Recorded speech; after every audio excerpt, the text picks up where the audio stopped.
Oui, tout le monde est très dur avec lui alors que c'est un enfant. Calmos, les gars. Il a le droit d'avoir des moments de moins bien.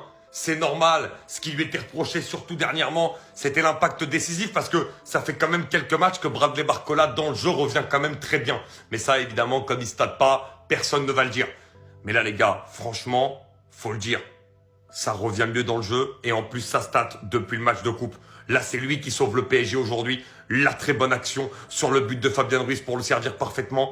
Et derrière, l'action aussi de grande classe pour aller marquer ce but qui donne la victoire au Paris Saint-Germain. Et j'ai envie de dire, Bradley Barcola, comeback au meilleur des moments.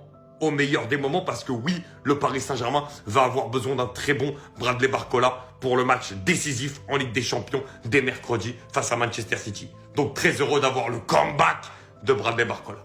Paris doit jouer avec un numéro 9. Et oui les gars, Paris a retourné la situation pour s'imposer face au RC Lens et reste encore la seule équipe de France invaincue en Ligue 1. Et encore un enseignement à tirer de ce match. On n'arrête pas de le dire. On sait que Luis Enrique aime jouer sans numéro 9. Mais on a vu en première période à quel point ça a été dur de se procurer des occasions, à quel point ça a été dur, ne serait-ce que d'être inquiétant pour la défense du RC Lens lorsque Paris était sans numéro 9. On les a vus trop à court d'idées dans les 30-40 derniers mètres adverses et c'est là que ça a été vraiment compliqué.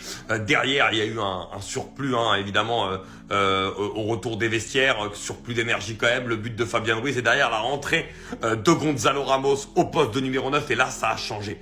Moi, je pense que Gonzalo Ramos, même s'il a fait un mauvais match en coupe, doit être aligné au poste de numéro 9 parce qu'il fait beaucoup de bien, comme sur l'action de Doué où il a failli marquer et derrière, évidemment, le but de Barcola. Paris arrive à inverser la tendance, mais Paris doit impérativement jouer avec un numéro 9. Ça fait beaucoup de bien au collectif du PSG et surtout pour être beaucoup plus dangereux face à l'adversaire. Tout ça à 3 jours du choc contre City.